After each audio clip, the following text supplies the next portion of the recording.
આ સર્જન ઋતુનો વરસાદ પડે એમાંથી મોટી પાકે છે એટલે ઊંચી ચાંચ કરવી મેં ચાંચ પર ટીપું ગળી જાય ત્યારે પછી એનો શરીર મજા આવે છે ત્યારે એ ચાતક પક્ષી આજે પણ આ ચાતક પક્ષી તમારે બનવાનું છે આ જગાએ નિષ્ફળતી બીજી ઉદર વાત મને સંભળાવી ના જોવાય હવે એમ બનવા જાય તો મને તો શું ખબર કે તમે રામનવમી ઉજવો તમે રામનવમી ઉજવો મને કઈ ખબર નથી એટલે મને એવું લાગે કે કદાચ મારા શિષ્ય કાચા છે પાકા થઈ જાય અને કઈ થોડું જ્ઞાન થાય તો અમારે કઈ મને એવું લાગતું નથી એમ બનવા હું 1000 રૂપિયા કે 100 રૂપિયા કાઢવા પડે તો તમે એમ બનવા જતો આઠ ખેંચે તો મને એવું લાગે કે હું કરવાના ત્યારે ભગવાન એમ બનવા જતો હવે નરસિંહ ત્યાંથી આવવાની તૈયારી અને નરસિંહની હોય છોકરાને જમાડ્યા ભગવાન જાણે છે પેલું આવવાની તૈયારી છે શું કરું એટલે ભગવાન એમ બનવા જતો એટીના બાને ચાઈ લો આવું તમે બેહો કે મારું ભાણું કાઢ્યો એટલે નરસિંહ એમ કહ્યું મેં ઘી લઈને આવે છે જેઠવાડામાંથી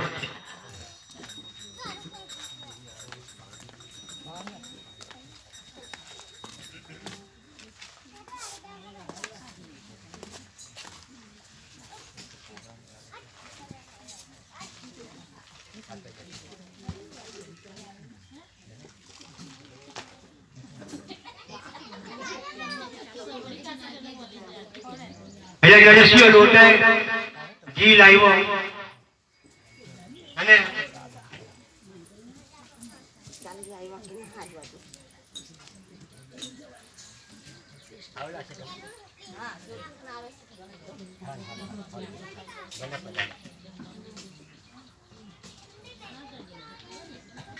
નરસિંહ તો લોટી ને ઘી લઈને આવે વાહ પાછું 3 વાગી ગયા મને કદાચ ખીજવાનું મારો બારે રીતે સારું નથી કેમ કે ઘરે નાખવા તેમ તો જતો રહ્યો એટલે ભગવાન હનુમાનજી છટકી નાખો ને નરસિંહ મીઠો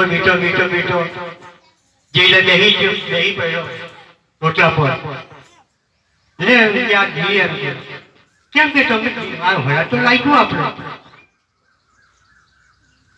કે મેં નથી લાગ્યું એટલે તમે લાખીને ગયા ને નરસિંહ જાણી ગયો કે આ બીજો કોઈ નરસિંહ રાખી ગયો જાણી ગયો કે મારો શામ હતો ત્યારે આજે તમે તમારા ઘરનું કામ જો નથી છોડતા તો ભગવાન તમારું કામ કેમ કરવા જો આપણે મને એવું લાગે કે કદાચ આ કથાની અંદર શું કરવાનું છે આ સમજવાનું આ છે તમે તમારા કામની અંદર તમે ગૂંચવાયેલા છે તો પરમાત્મા ત્યાં જાણતા બી નથી સાંભળતા બી નથી અને પરમાત્માની બદનામી થયેલી છે માણસનો અવતાર તમને દુર્લભ આપ્યો છે પરમાત્માના કાર્યક્રમની અંદર એના જીવન ચરિત્રની 2 વાત સાંભળવા માટે તમને થોડો બી ટાઈમ નથી મળતો ત્યાં માનવ જન્મ મહામૂલ્ય મોભો મળેલો એની કોઈ કિંમતનો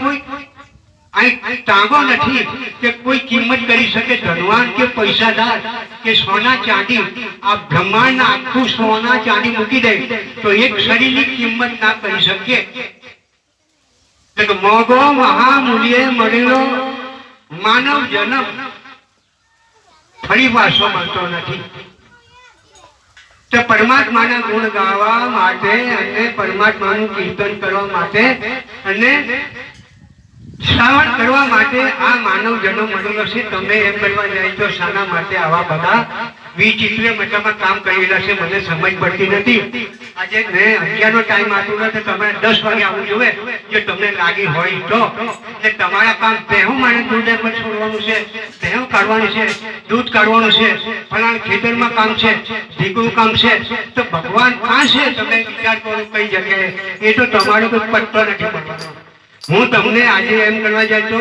સીધી રીતેમાં હું તમને જ્ઞાન આપું છું કે આ માનવ જન્મની કદાચ કોઈ મતલબમાં તમે કિંમત નથી કરી તો આની અંદર શું છે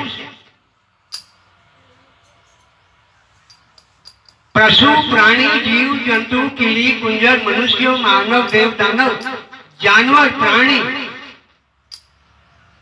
84 લાખ યોનિની અંદર એમ બનવા જાય તો માનવનો જન્મ ઉત્તમ આપેલો છે પરમાત્માએ એના ગુણગાન ગાવા માટે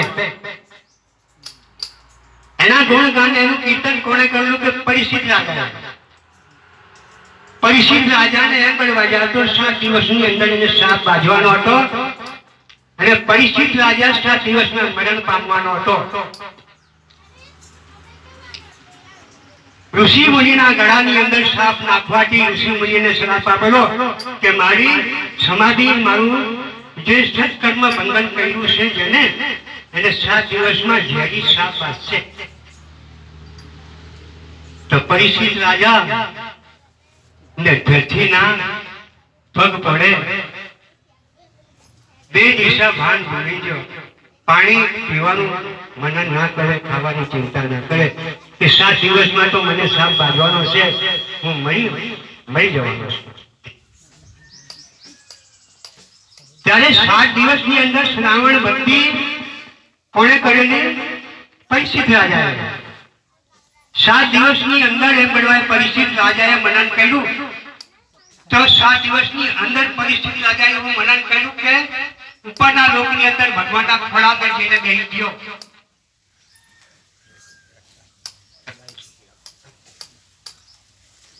પરીક્ષિત રાજા 7 દિવસની અંદર મનન કર્યું, કીર્તન કર્યું અને ઉપરના લોકની અંદર ચાલ્યો ગયો. તો એ 7 દિવસમાં સાપ બાજવાનો છે, એ શું કરવાનું? ત્યારે કીર્તન કોણે કર્યું?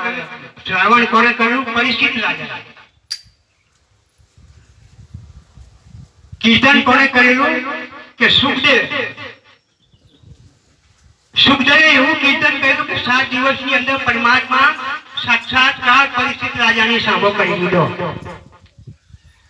પરીક્ષિત રાજાને કીધું કે ચિંતા ના કર, 7 દિવસની અંદર સાપ તને બાંધવાનો હતો, તો 7 દિવસની અંદર હું પરમાત્માને સાક્ષાત આપી. એટલે સુખદેવે શ્રાવણ કરેલું, કીર્તન કરેલું પરીક્ષિત રાજાએ. તો મને એવું લાગે કે હાથ તમારા ખાવા માટે જ આપેલા છે. કઈ ભજન કીર્તન જે થાય એમાં તાલી પાડવામાં, મોડું તમારા કોઈ કીર્તન કરવામાં, જીભ તમારા કોઈ નામ લેવામાં કશાને કામ આવતી નથી. તો મારે એમ કેવું કે એને તોડી રાખી દો કે બીજા જન્મની અંદર તમે ગંગા હો, બીજ ચોટી હે અને પછી તમે કરવાના હો. આજે કીર્તન તમે નથી ગાતા તો આ જીભ ચામડાની છે. ખરો હિન્દુ ચામડાની જીભ મોડામાં ના રાખે, ચામડું છે. હરી કીર્તન જો ના ગાતી તો જીભ ચામડું છે, તો એને કાઢી નાખવું.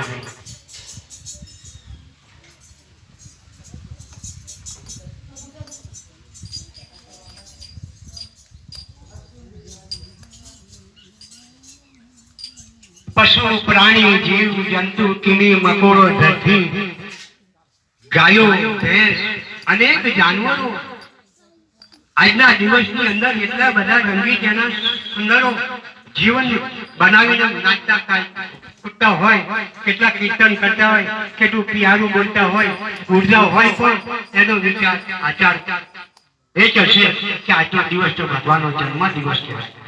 ભલે કોઈ એને ગાળો બી આપતા હશે, કોઈને ના બી માનતા હશે, કોઈ રાક્ષસી હશે, ગમે તેવા અસુરી હશે, તો પણ એને આજના દિવસે મન તો એમ છે કે પરમાત્માનો જન્મ દિવસ છે, રામનવમી. એટલે દરેકનું મન ઈશ્વરમાં આજે લાગેલું છે કે ઈશ્વરને મતલબમાં જન્મ લીધાને તો ઘણા સમય વીતી ગયા, કોઈ એનો ગણતરી નથી, કોઈ એનો પાર નથી. ત્યારે ત્રેતા યુગમાં જન્મ થયો અને આજે દુઆપર થયો ને આ દુઆપર ની અંદર મતલબમાં ગણવા ગયા તો 4,75,000 વર્ષનું આયુષ્ય કળિયુગનું છે. ત્યારે આ 2 યુગનું આયુષ્ય કેટલું છે, કેટલા વર્ષો વીતી ગયા, છતાંય પણ આજે અમુક વિશ્વની અંદર, અમુક ગામડાઓની અંદર, શહેરોની અંદર પરમાત્માનું આજે ગુણગાન કરતા છે, કીર્તન કરતા છે. જ્ઞાની પુરુષો તેના માટે બલિદાન આપતા છે, કંઈક આત્માની સેવા કરતા છે. પરમાત્મા એમ નથી મતલબમાં મળતો કે પરમાત્મા મને સહેલે મળીએ રસ્તા મળી રહે, એવું નથી. તેનું આપણે કર્મ એનું કરવું પડે.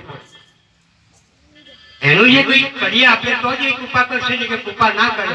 પરમાત્માની કૃપા વિના કથા કીર્તન સત સમાગમ નથી મળતો. પરમાત્માની કૃપા થાય તો જ મળે, નહીં નથી મળતો. એટલે પરમાત્માની કૃપા થાય એવું આપણે કરો. અને એમ ગણવાય સંતોની આગળ કે સંત મિલન કો જાય તજી મોહ માયા અભિમાન, એક એક પાવ આગે बढ़त 100 યજ્ઞ સમાન. ત્યારે સંતની અગાડી જો બોલી જવાય એક વાર આ જીભ, અને તેનું જે પાલન ના થાય તો જીભને કાપી નાખો કે તું જૂઠી બોલી છે. મારી પરમાત્માની ભક્તિની અંદર તે નિષેધ પાડી દીધો તો જીભને કાપી નાખો. સંતોની અગાડી તમને એક વારનો સવાલ આપે ત્યારે કે એક ગુના તો શું, લાખો કોટી ગુના બક્ષિસ કરે સંત. કેવી રીતના સંત બક્ષિસ કરે? તમારી પાસે બંગલા હોય, બગીચા હોય, ધન હોય, દોલત હોય, પૈસો હોય, જમીન હોય, જાગેરી હોય, એ બધું તમારી પાસે હોય અને સંતના ચરણમાં જેમ નમી પડે કે એક ગુનો ઠોકો લાખો કોટી ગુના સંત બક્ષિસ કરે, પણ તમે બોલું મૂકી દઈ તો તે સંત બક્ષિસ કરે ને, તેને તમે હિંકલે મૂકી ત્યાં તમે એને નમી પડો અને કેવું છે કે આ મારા લાખો ગુના માફ કરી દે, તો સંત ના માફ કરે. અને સંત માફ કરે કે પણ કરવા જતા તમે માયાની જાળની અંદર બંધનમાં છે એ બધા ગાંઠો છોડો અને એની અંદરથી તમે આ સતના માર્ગની ઉપર ચાલો. બલિ રાજાએ યજ્ઞ કર્યો, તેની અંદર આચક બનીને વામન ભગવાન જીઓ ત્યારે માગ્યું છે કે હે બલિ રાજા મને 3 ડગલા ભૂમિ આપ. તો બલિ રાજાને શુકાચાર્ય કહે છે એમના ગુરુ કે બલિ રાજન આ તો વિષ્ણુ કળા છે અને આ ભગવાન છે, જોઈ વિચારને પગલા ભરજો અને કામ કરજો, આપવું હોય તો આપજો, હું ના જાઉં. એને ટપોડો માર્યો, ઈશારો કર્યો. પણ બલિ રાજાનો ધર્મ હતો કે યજ્ઞની અંદર જે કોઈ માગે તે મારે આપવું, મારો યજ્ઞ ભંગ ના થાય. બલિ રાજા તો ચેતી ગયો કે વામન એ ભગવાન રૂપ છે. ત્યારે બલિ રાજા વિચાર કરે છે અને જ્ઞાન થઈ ગયું કે ભગવાન સાક્ષાત્કાર ભિક્ષુક બનીને ભિક્ષા માંગવા ગયો કે બલિ રાજા મને 3 ડગલા ભૂમિ આપ, મારી નથી કોઈ રહેવાની જગા નથી, મને એમને ઝૂંપડીપટ્ટી બાંધીને હું રહી શકું, મને 3 ડગલા ખાલી ભૂમિ આપ. તો બલિ રાજા વિચાર કરે છે કે છે ભગવાન હું જાણું છું, હવે ના આપું તો મારું પદ જાય, હું દાનેશ્વરી છું, કે માગી લે. એટલે કે 3 ડગલા ભૂમિ આપે. 2.5 ડગલા ભૂમિ માગતા બધું આવી ગયું, આકાશ પાતાળ મૃત્યુ, અડધું ડગલું કામ મૂકે. ત્યારે બલિ રાજાને જ્ઞાન થઈ ગયું કે હું શરીર પર મારું પોતાનું સાથે લઈને આવ્યો નથી, હું મારું પોતાનું શરીર પર લઈને આવ્યો નથી અને બીજાનું અપનાવીને બેઠેલો છે. રાજપાટ, ધન, દોલત, માલ, મિલકત, સોના, ચાંદી, હીરા, મોતી, જવેરી, બૈરી, સુકડા, માતા, પિતા, ભાઈ, બહેન વગેરે એ મારા થોડા છે. બલિ રાજાને જ્ઞાન થઈ ગયું એટલે બલિ રાજાએ વિચાર કર્યો કે મારે આત્મા નિવેદન મારે સમીપિત ભગવાનને કરી દેવું પડશે. પ્રભુ માગી લેવા કે લાવ અડધું ડગલું લાવ. ભગવાને કડ વધારી એક પગલું પાતાળી લોકમાં ચાલ્યું ગયું, એક આકાશમાં મૂકી દીધું, અડધું ડગલું બાકી ગયું કે બલિ રાજા મને યજ્ઞને અડધું ડગલું લાવ. જો સમજવા લાયક છે. બલિ રાજાએ તો 3 લોકનું રાજ આપી દીધું એક ભિક્ષુકને. પણ કદાચ 100 રૂપિયા કે 200 રૂપિયા 500 રૂપિયા જો આપણે માગું તો શિષ્ય હોય તો બી એમ બનવા જેવો દવાઈ દે અને હોચ આપશે. કાથી ભગવાન તમને ઓળખાય? તો બલિ રાજા આત્મા નિવેદન કરી દીધું.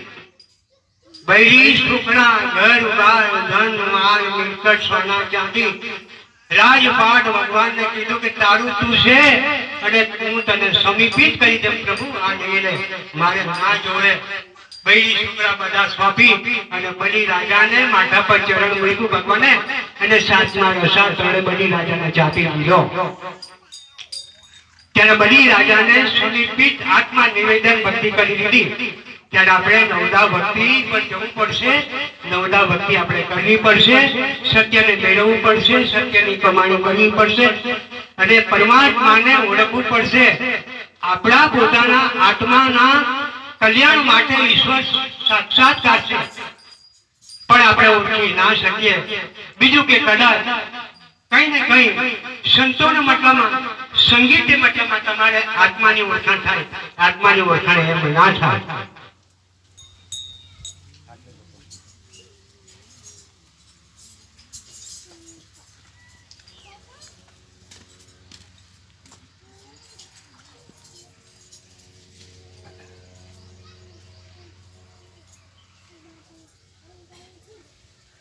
બલી રાજા પતાડે ચાલ્યા ગયા. ત્યારે ભગવાન કીધું કે બલી રાજા માગ માગે તે હું તને આપું. તો બલી રાજા એવું કે મને તે થયો છે, પણ હું કદાચ તારા પાસે માગું તું મને આપી દે. ત્યારે ભગવાને આજે સાહેબ જે માગે તે આપી દે. તારે મારા પાસે ચોકી ભરવી પડશે. હું પતાડી નહોતું રાજ કરું તો ત્યારે કરવા ગયા તો બલી રાજા આવું માગી દીધું. ભગવાન વિચાર કરે છે કે હવે મારે શું કરવું. વચન બંધાઈ ગયો તમારે જવું પડવાનું. હવે મારો વૈકુંઠ કોણ સંભાળે, મારા ભક્તોનું કોણ સંભાળે, હું થવાનું. એટલે લક્ષ્મી ઘણો સમય થયા ભગવાન તો પટાડે ચાલ્યા ગયા. ઘણા સમય થયા લક્ષ્મી બોલે કે મારો નાથ નથી, મારો સ્વામી નથી. રાજભવન પર જાય, બ્રહ્મલોકમાં જાય, દેવલોકમાં જાય, ત્યારે કોઈ પત્તો મળતો નથી. વિષ્ણુ કાં જીવો ખબર નથી પડતી. લક્ષ્મી ગાંડી ટૂર બની જાય. પતિ વિના તો નારી કંગાલ બની જાય. ત્યારે દેવર્ષિ નારદ મુનિને બોલાવ્યા કે ત્રિકાળ જ્ઞાની તો દેવર્ષિ નારદ મુનિ છે, એને બોલાવો, એને કઈ પત્તો મળશે, એને જાણતા હશે. એટલે નારદજી ભગવાનને બોલાવ્યા. લક્ષ્મી પૂછે કે કેમ માતાજી શું મારી જરૂર પડી, બોલો. દેવર્ષિ ઘણા વખત ત્યાં વિષ્ણુ ખોવાયેલા છે કે વિષ્ણુ કઈ ખોવાઈ જાય. એક આંખના પલકાળાની હારે ભૂમિ એમ પલકો મારી દે કે 14 લોકનો નાથ છે, 14 બ્રહ્માંડનો સર્જનહાર, એ માલિક કેવી રીતના એમ કરી ખોવાઈ જાય. પણ કઈ હશે. ત્યારે લક્ષ્મીને નારદજીએ કીધું કે તારો પતિ સાતમા પતાડા બલી રાજાની ચોકી કરે છે. તે કેવું. એટલે લક્ષ્મી વિચાર કરે કે મારે કેવી રીતના છોડો. એને કઈ વચનથી બાંધીધા હશે ને તે માટે છૂટા નથી પડવાના.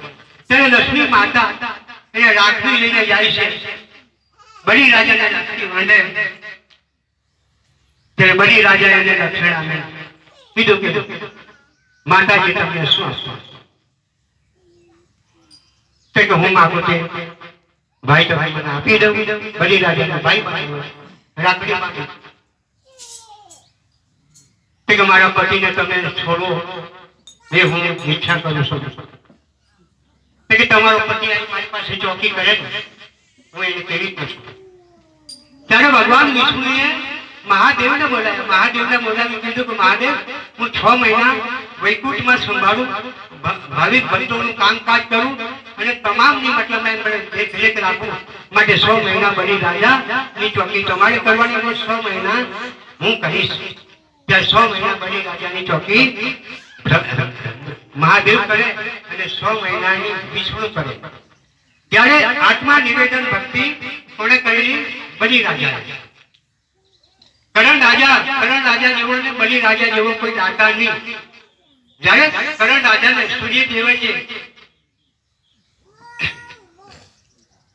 સૂર્યદેવે જે મતલબ કવચ અને કુંડલ આપેલા કે કવચ અને કુંડલ સૂર્યદેવ તું આ તેડીને જો કદાચ યુદ્ધમાં પડે તો તને કોઈ ના મારી શકે. ત્યારે બલી રાજા પાસેથી કવચ અને કુંડલ ઇન્દ્ર રાજા ભિક્ષુક બનીને જ્યાં કરણ રાજાને લઈ ગયો એક બનાવટી કરીને ઇન્દ્ર રાજા મારી પાસે આ વસ્તુ લેવા માટે આવ્યો છે જાણી બીજું તો પણ એમ બનવા જતો એને માત પિતાનો આદેશ હતો કે કોઈને સાચું બોલવું જૂઠું ના બોલવું. ત્યારે એમ બનવા જતો કે કવચ ને કુંડળ તમે મને આપો તે કવચ ને કુંડળ કરડાને કાઢી નાખી દીધા. પોતાની માં બે બાણ લેવા માટે ગયેલી પરશુરામે બે બાણ આપેલા કે એક બાણે કૃષ્ણ ભગવાન મળે અને એક બાણે પાંડવો મળે. બે બાણની અંદર મતલબ જો કોઈ દી મળે તો ભગવાન મળે તો પાંડવોને મળવું પડે, પાંડવો મળે તો ભગવાનને મળવું પડે. તે પોતાની માં કુંતા એમ ગણવા જાય તો પોતાના પુત્ર પાસે આ બે વસ્તુ લેવા એટલે કે બેટા હું તારા પાસે આવીશું, મને જે ઈચ્છા છે તે વસ્તુ માંગુ છું, માં જે જોવે તે માંગી દઉં હું તને આપી દઉં છું. ત્યારે બેટા કે મને બે બાણ આપજો. તે કે લે માં ઢોકળામાંથી કાઢીને બે બાણ જે જોવે તે તું લઈ લે. ત્યારે સમજ ના પડે એક કૃષ્ણની કળા હતી, ભગવાન લીલી માંગ છે તે બાણ પણ દે કુંતા માતા તે બાણ વળે બીજી પાછી બાણ લેવા જાય તો ભગવાન બીજા બાણની ઉપર દે તે બાણ લઈ લે. આ બે બાણ કરણ રાજા ત્યારે કરણ રાજા જેવો કોઈ દાતા નહીં અને બલિ રાજા જેવો કોઈ દાનેશ્વર નહીં.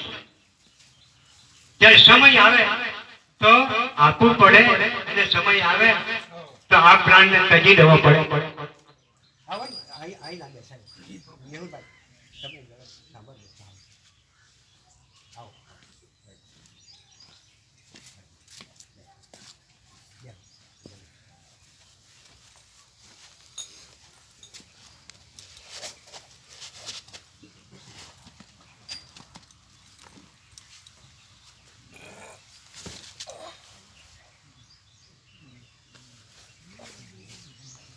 જ્યારે એમ કરવા જતો ભગવાનનો જન્મ થયો ત્યારે કેટલા નારી બાળકોએ બુદ્ધાઓએ બધા એમ કરવા જતો આરતીમાં ભાગ લીધો. ભગવાનની આરતી મતલબ કૌશલ્ય માતા ઉતારે એનો કેટલો ભાગ લીધો. હસી આનંદથી અબીલ ગુલાલ થી નેરીઓ બધી ધનકાઈ થઈ હતી. ત્યારે ભગવાનની મનન ભક્તિ કીર્તન ભક્તિ એવી કરી હતી કે જે ના પૂછવા જેવી. રાતભર એમ કરવા જતો ઉજાગર મળી અને લોકોએ ઉત્સવ બધો કર્યો હતો. ભગવાનનો કેટલો બધો પ્રેમ કેટલો બધો ભાવ. ત્યારે પ્રેમ બનવા જતો પરમાત્મા ખૂબ વિચાર કરે છે કે આ કોઈ ભાગ્યવાન છે કે કેટલા દૂરથી જો કદાચ કોઈ જાય તો એમ બનવા જાય તો કેટલો સમય લાગે, પણ જ્યાં ભગવાન જો જન્મ લે ત્યાં નર નારી બાળકો વૃદ્ધાઓ કેટલા ભાગ્યશાળી કેટલા જન્મ સુધી એને કર્મ કર્યું હશે. ત્યારે ત્યાં 14 બ્રહ્માંડનો જે રાજા 14 બ્રહ્માંડનો જે માલિક જ્યાં જન્મ લેશે ત્યાં એના જન્મની તારીખોની વાતો સાંભળતા હતા અને ત્યાં બધા તૈયાર થઈ ગયા હતા. ત્યારે એ ભાગ્યવાન પુરુષ હતા કે જ્યારે ભગવાનનો જન્મ થતા એનું દર્શન તેમને થાય ત્યારે એના શુદ્ધ શરીરો બનાવી એવી ભૂમિ પર વસવાટ કર્યો. ત્યારે ભગવાન આજે પણ એ બનવા જતો છે, પણ એ તો કે આપણા શરીરની અંદર એવી ભાવનાઓ હોવી જોઈએ, પ્રેમ હોવો જોઈએ, શ્રદ્ધા હોવી જોઈએ, વિશ્વાસ હોવો જોઈએ, ભરોસો હોવો જોઈએ. કાશીથી આવે સવાસેરી લાડુ લઈ અને અયોધ્યા ગયા. આ બનીને એક ચમત્કારી વાત છે. ત્યારે ભગવાને ફરજ કરી હતી કે પ્રભુ અયોધ્યા તો મેં જોયું નથી પણ અયોધ્યા મારે આવવાની ઈચ્છા થઈ છે. પ્રભુ 500 ગ્રામ કે લાડુ લીધા છે એમાંથી હું 500 ગ્રામ લાડુ અયોધ્યા લઈને આવું છું, પણ તમે જયારે હાથ માગે તો હું તમને આપું નહીં તો નહીં આપું. આ પ્રસાદ મારા ઘરે જઈને છોકરાઓને ખવડાવી દે પણ તમને હું પ્રસાદ નહીં આપું, મંદિરમાં ના ચડાવ. ત્યારે રાત જો કે હનુમાનજીના બી દર્શન થયા સાક્ષાત્કાર અને રાત્રિના બીજા દિવસે આરતીમાં ભાગ લીધો. હનુમાનજીના મંદિરમાં ભાગ લઈને ફરતા દશરથ રાજાના નેલી સાંભળા જતા બે છોકરા નીકળ્યા 12 વર્ષની ઉંમરના. તે છોકરા દરવાજો ખોલીને નીકળ્યા અને સીધા મારા પાસે આવી અને પ્રસાદની માગણી કરી કે મહારાજ અમને પ્રસાદ આપો. એટલે બે દારૂ કાઢીને એ પ્રસાદ આપ્યો. 12 વર્ષની ઉંમર હતી, શરીર પર ધોતી હતી, ધોતી ધોળી પહેરી હતી અને થોડા વાળ હતા અને એકદમ સુંદર રૂપ ધરી અને દર્શન આપીને આશીર્વાદ આપી અને દોટ મારીને પાછા દરવાજા. એટલે પરમાત્મા કેમ દર્શન ભાવના એવી હતી, મારી ઈચ્છા એવી હતી. અને હું પહેલેથી ભગવાનને માનતો હતો. 17 વર્ષની ઉંમરની મારી સર્વે છે ત્યારે એમ કરવા જતો મેં 35 વર્ષની ઉંમરે પરમાત્માને મળવા માટે આ શરીરને મેં બલિદાન આપી દીધું હતું. ત્યારે પરમાત્મા મને બચાવવાળો એ જ પરમાત્મા સમાન મને કોઈ બચાવવાળો ના હતો. ત્યારે 81 દિવસે પરમાત્માનો સાક્ષાત્કાર થઈ અને હું આ સંસારમાં આવી અને એક 5 આત્માને ઉદ્ધાર થાય એના કારણે આવા પ્રસંગો રાખું છે. પણ તમારી અંદર કામ કરો તો મહલો અહંકાર, તમારા દુશ્મનો તમારી અંદર જે તમને આવા લાભ લેવા જતા નથી. એ મારે નોકરી પર જવાનું છે, એ મારે ફલાણું કરવાનું છે, એ મારે આ કામ અટવાઈ જવાનું, મારે આ કોન્ટ્રાક્ટ છે, મારે ફલાણું છે. તો પરમાત્મા એમ કરવા જાય તો તમને મળવા બહુ મુશ્કેલ છે. તેમ એનું કારણ છે કે તમે ચાહે તે દુનિયાથી કરો પણ પરમાત્માના માટે તમે બલિદાન આપો તો ઈશ્વર બલિદાન આપો. બેટા ચાલે